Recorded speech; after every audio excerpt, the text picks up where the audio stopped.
चलिए स्टार्ट किया जाए। तो ये हमारा लाइट एंड ऑप्टिक्स का प्रैक्टिस सेट 4 है।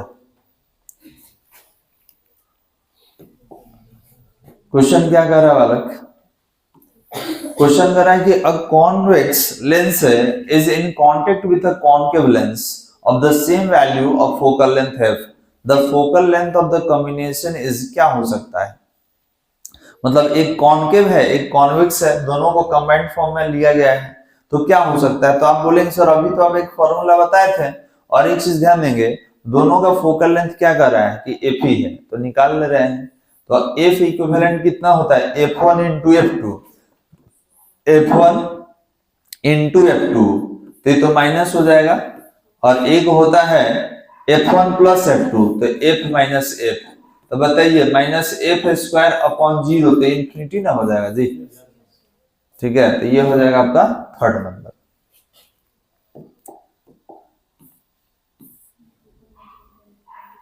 बताइए क्या हो सकता है?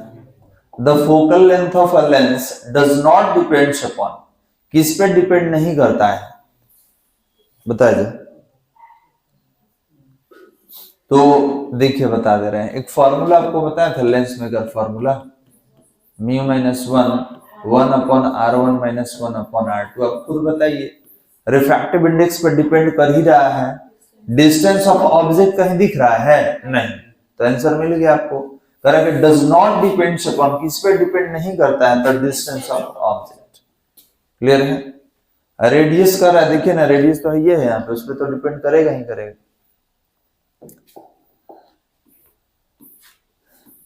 इसको बताया जाए, if the distance between an object and its real image formed in a convex lens is 4f, the magnitude of magnification of the image is, याद है आपको बताया था कि ये 4f कब होता है?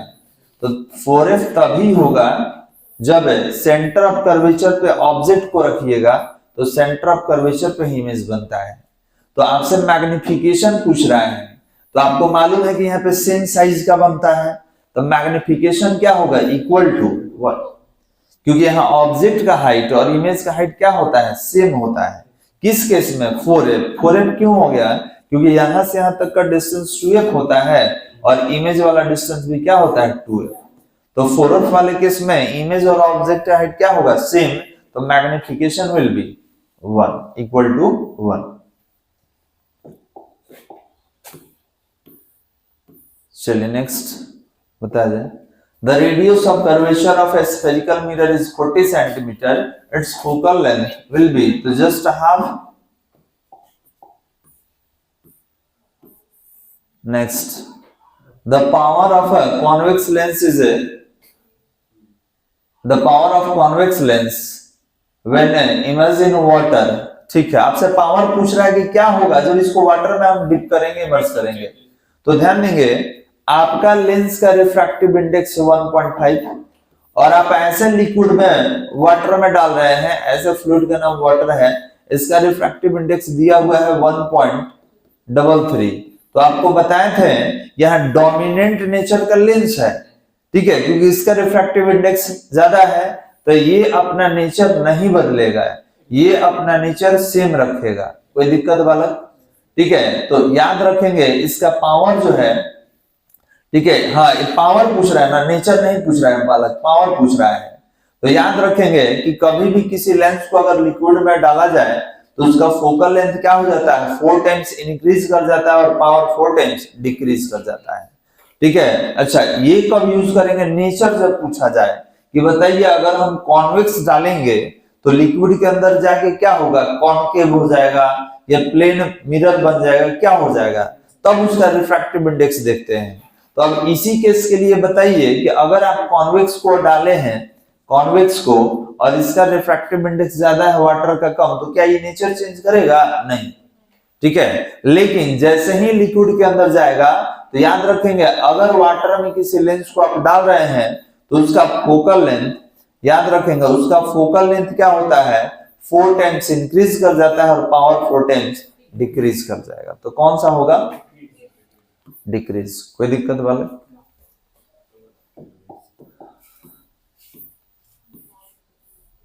चलिए बताइए इसको। the power of a two lenses combination having focal length 20 centimeter and minus 20, निकालना लीजिए इसको, कितना होगा, P1 प्लस P2 होता है ना जी, तो कितना होगा, आप बोलेंगे कि हमसे क्या पूछ रहा है कि कॉम्बिनेशन पूछ रहा है, तो एक काम कीजिए ना, दो तरीका है बनाने का, इससे P1 निकाल लीजिए, इससे P2 निकाल लीजिए, या दोनों को इससे इक्विवेलेंट फोकल लेंथ निकाल के बना लीजिए। चलिए हम दूसरा मेथड से बना दे रहे हैं, तो इक्विवेलेंट फोकल लेंथ निकाल लें, कितना होता है f1 into f2 upon f1 plus f2, तो ये हो गया आपका 20 सेंटीमीटर माइनस 40, और ये कितना हो जाएगा 20 माइनस 40, तो ये माइनस 20 इंटू 40, और 20 में से 40 माइनस करेंगे माइनस 20, ये दोनों कैंसिल, तो फोकल लेंथ इक्विवेलेंट कितना आ गया 40 सेंटीमीटर। अब पावर निकाल लीजिए, अब यहां से इक्विवेलेंट पावर, तो पावर क्या होगा, तो 100 अपॉन f होगा, क्योंकि आपका फोकस सेंटीमीटर में है, तो कितना हो जाएगा 100, फोकस कितना है 40, 0 0 कितना 5 अपॉन 2 प्लस में 2.5 डायोप्टर, देखिए तो कहाँ है, ये वाला है, ठीक है। हमसे इक्विवेलेंट पावर पूछा था, तो ये हो गया सेकंड वाला आपका हो गया, कोई दिक्कत वाला, हाँ ये बताइए क्या कर रहा है, the two lenses in contact having power P1 P2 respectively, the equivalent power, क्या करते हैं जोड़ते हैं और क्या करते हैं, क्वेश्चन है जी, कौन सेट कर दिया ऐसा,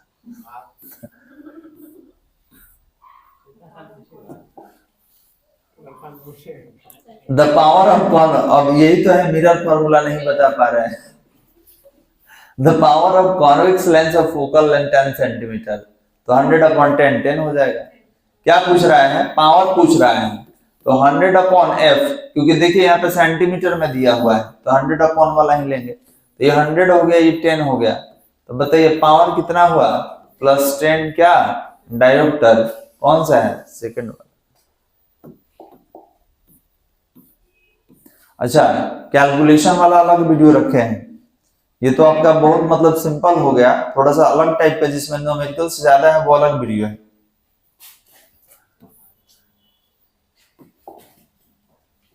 क्या कर रहे हैं कि a parallel beam of rays strike the plane surface of a thin plano convex lens giving focal length f. If the lens be inverted, the focal length will be, lens को उलटने से उसका फोकल लेंथ चेंज हो जाता है, बिल्कुल नहीं होता है, रिमेंस क्या होगा सेम।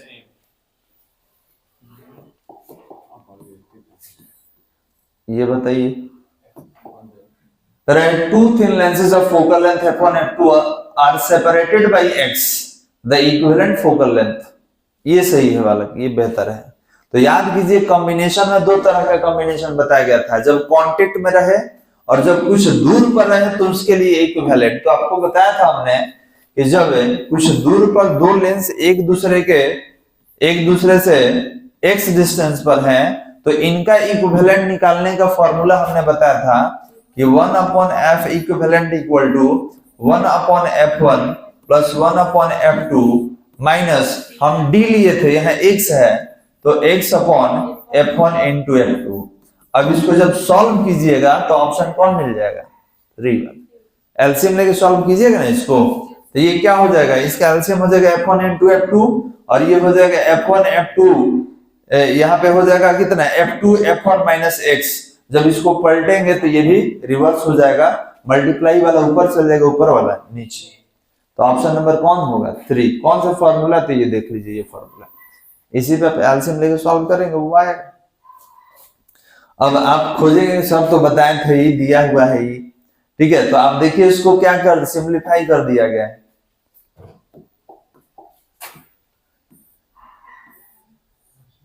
चलिए बताइए क्या करेंगे। Mostly colour blind eyes can not distinguish between red and green, मतलब वो लोग अंतर नहीं समझ पाता है किसमें, रेड और ग्रीन में। इसके बाद क्या कर रहा है, the specific deviation produced by thin prism कौन होता है, ये होता है, इसको deviation produced by thin prism कहा जाता है। Delta M equal to A mu minus 1। चलिए बताइए क्या कर रहा है, द डेविएशन ऑफ अ रे passing through the optical centre of thin lens, जो ऑप्टिकल सेंटर से जाता है वो कभी डेविएट नहीं होता है, तो आपका डेविएशन कितना हो जाएगा, 0। उसके बाद ये क्या कर रहा है, transverse magnification in A spherical mirror is given by, कितना होगा, V इक्वल टू U। कौन सा है, ट्रांसवर्स मैग्निफिकेशन है वाला, V अपॉन U। ये बताइए बालक, बहुत बार ये क्वेश्चन आया हुआ है, आपको बताया गया है, बताओ कौन सा होगा, कौन सा होगा, क्या कर रहा है कि the ray of light does not deviate when, ये डेविएट नहीं होता है कब, passes through glass slab by refracting at the parallel interface of the slab।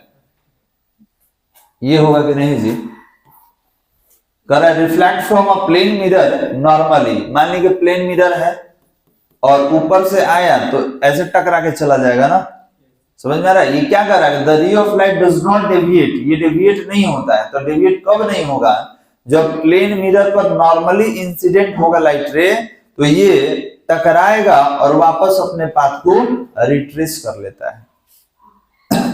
Clear, चलिए नेक्स्ट,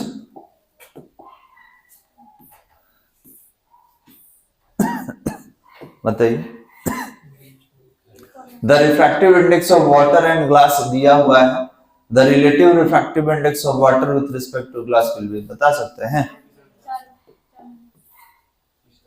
बना भी लिया आप, चलिए देखिए क्या पूछ रहा है आपसे, करेंगे relative refractive index of water with respect to glass, तो देखिए यहां वाटर हो गया, यहां ग्लास हो गया, water with respect to glass, यहां थोड़ा सुधार रहे हैं, जिसका निकालना होता है नीचे और जिसके रिस्पेक्ट में रहता है ऊपर, तो यहाँ विथ रिस्पेक्ट टू ग्लास है तो ग्लास ऊपर होगा, वाटर नीचे। अब इसको तोड़िएगा तो ये हो जाएगा म्यू डब्ल्यू और म्यू जी, डब्ल्यू का वैल्यू यहाँ पढ़िए कितना दिया हुआ है वाटर का, तो ये 4/3 दिया हुआ है, और इसका कितना होता है 3/2 होता है, इसको सीधा कर लीजिए, 4/3 होगा और 2/3, तो ये हो जाएगा 8/9, कौन है जी 4, ये ठीक है, ई ध्यान से पढ़ना है। तो कह रहा है कि रिफ्रैक्टिव इंडेक्स ऑफ किसका निकालना है, वाटर का, तो जिसका निकालना है वो नीचे, और विथ रिस्पेक्ट टू ग्लास, तो ग्लास के रिस्पेक्ट में तो ग्लास रहेगा ऊपर, फिर इसको तोड़ देंगे, एक मिनट, अच्छा देखिए यहाँ पे गड़बड़ हुआ है जी, माइनस वाला नहीं लिए हैं, देखिए मिरर में होता है m इक्वल टू -v/u, ठीक है, हम ही बताए हैं क्या, ठीक, ये वाला होगा, इसमें बहुत सारा था, याद है, f/f प्लस u, f-v/f, बहुत सारा था, तो सबको याद रखिएगा, और मैग्निफिकेशन के फॉर्मूले से याद रखेंगे, मिरर का सारा क्वेश्चन सॉल्व हो जाएगा। हम मिरर और लेंस फॉर्मूला यूज ही नहीं करेंगे, केवल मैग्निफिकेशन से सारा निकाल लेंगे। चलिए आगे, ये हो गया ना,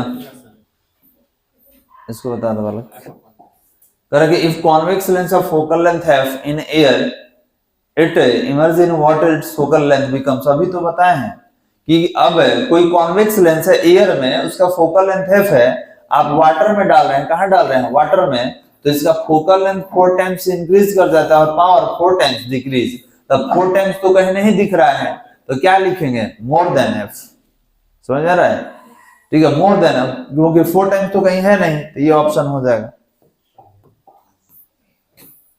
चलिए ये बताइए, बताओ, ध्यान से पढ़िएगा, ऐसे क्वेश्चन अभी आया था, कह रहा है डिपेंड्स अपॉन, किस पे डिपेंड करता है, नहीं है, डिपेंड करता है, बताइए किस पे डिपेंड करता है, तो कह रहा है कि the radius of curvature of its surface, the refractive index of it on medium and surrounding of the medium, ऊपर कह रहा है केवल ओनली ऑन इट्स कर्वेचर, गलत है, curvature and surface of the refractive index, curvature surrounding से इसको मतलब नहीं रहता है, हाँ मीडियम का रिफ्रैक्टिव इंडेक्स से मतलब रहता है, तो कह रहा है the curvature radius of surface and it's refractive index, सही है वाला। देखिए तो 1/f इक्वल टू अभी बताया है mu minus 1 1/r1 minus 1/r2। तो अब बताइए इसे पावर भी निकाल सकते हैं। तो इसमें कहीं सराउंडिंग है, सराउंडिंग मीडियम का, उस सराउंडिंग मीडियम का रिफ्रैक्टिव इंडेक्स, तो जब ऑलरेडी रिफ्रैक्टिव इंडेक्स मेंशन है तो सराउंडिंग हम नहीं लेंगे, तो ऑप्शन कौन सा हो जाएगा? सेकंड वाला। ये कब होता है ध्यान देंगे, जब सराउंडिंग नहीं होता, क्योंकि सराउंडिंग जब दे दिए, क्योंकि सराउंडिंग को ही कौन रिप्रेजेंट करता है? आपका रिफ्रैक्टिव इंडेक्स। चलिए बताइए नेक्स्ट, तो सॉल्व करने वाला लग रहा है। A biconvex lens has a curvature 10 centimeter and 15 centimeter. If the refractive index of its material is 1.5, its focal length will be, इसका focal length कितना होगा तो निकालना पड़ेगा। ठीक है, बाइकॉन्वेक्स है ना, तो बाइकॉन्वेक्स का R1 क्या होता है? प्लस में होता है, ये कितना है? 10 सेंटीमीटर। R2 कितना होता है? Minus 15 centimetre. रिफ्रैक्टिव इंडेक्स कितना है? 1.5। आपसे क्या पूछ रहा है? Focal length. फॉर्मूला याद है? फॉर्मूला कौन सा? 1/f equal to mu minus 1 1/r1 minus 1/r2। Solve कर सकते हैं इसको। चलिए यहीं पे कर दे रहे हैं, इधर कर दें, कितना हो जाएगा? 1/f इक्वल टू 1.5 में से 1 माइनस कर लीजिए 0.5, ये कितना? 1/10 माइनस माइनस प्लस 1/15। चलिए इसको 5/10 लिख सकते हैं। इसको क्या करेंगे? 15 और 10 का एलसीएम कितना होगा? 30। तो ये कितना हुआ? 3 + 2। इसको करेंगे तो ये कितना हो जाएगा? 1/2 और ये 5/30 5/30। तो कितना हो जाएगा? 5 6 जा, तो f किसके इक्विवेलेंट होगा? 6 2 12 सेंटीमीटर। कहीं दिख रहा है जी? ये अब सॉल्व कर लेंगे अपने तरीके से, यहाँ स्पेस कम है लेकिन हमने आपको बता दिया ये गिवन डाटा है, ये आपका फॉर्मूला है, आप इस पे रख के इसको सॉल्व कर लेंगे, कोई दिक्कत वाला। कितना आ गया? 12 सेंटीमीटर। हाँ बताइए, तो इसमें करेंगे which colour of light has the shortest wavelength? अभी तो बताया है violet. As the wavelength is increased the value of refractive index of glass. Wavelength increase किया जाए तो रिफ्रैक्टिव इंडेक्स ऑफ ग्लास क्या होगा बताइए? तो आप बोलेंगे सर रिफ्रैक्टिव इंडेक्स और वेवलेंथ में उल्टा रिलेशन होता है। ठीक है, रिफ्रैक्टिव इंडेक्स में, ठीक है, और रिफ्रैक्टिव इंडेक्स में और वेवलेंथ में उल्टा रिलेशन होता है। तो करके as the wavelength is increased, wavelength increase किया गया है तो रिफ्रैक्टिव इंडेक्स क्या होगा? ग्लास का डिक्रीज किया होगा, तो क्या हो जाएगा? डिक्रीजेस, क्योंकि दोनों में कैसा रिलेशन है? इनवर्सली प्रोपोर्शनल का। तो ये लास्ट क्वेश्चन है आपका, बताइए तो। अभी आपको बताए हैं, अरे if a lens is emerge in a liquid of refractive index 1.6 it becomes invisible. Invisible हो गया तो आपको बताए हैं कि लेंस का और जिस लिक्विड में डाल रहे हैं, जैसे वाटर या कोई भी लिक्विड, ये दोनों का रिफ्रैक्टिव इंडेक्स अगर सेम रहता है, सेम रिफ्रैक्टिव इंडेक्स रहेगा, तो इस केस में आपका जो लेंस रहे वो इनविजिबल हो जाएगा, फोकल लेंथ इंफिनिटी हो जाता है। ठीक है, फोकल लेंथ इंफिनिटी पावर 0 और वो क्या हो जाएगा? इनविजिबल। तो कह रहे हैं कि बताइए जिस मटेरियल में डाला गया है, ठीक है, उसका रिफ्रैक्टिव इंडेक्स, नहीं यहाँ लिक्विड का रिफ्रैक्टिव इंडेक्स दे दिया और कह रहा है कि the refractive index of the material of lens, lens किस मटेरियल, किस लेंस जो बना है उसका रिफ्रैक्टिव इंडेक्स क्या होगा? तो अभी तो पता है कि सेम रिफ्रैक्टिव इंडेक्स हो जाता है।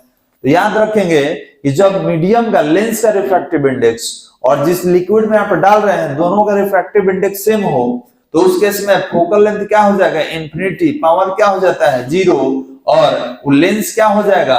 तो इनविजिबल हो जाएगा। तो इसका लेंस का रिफ्रैक्टिव इंडेक्स भी कितना होगा? 1.6। तो बस यहीं पे इसको रोकना है।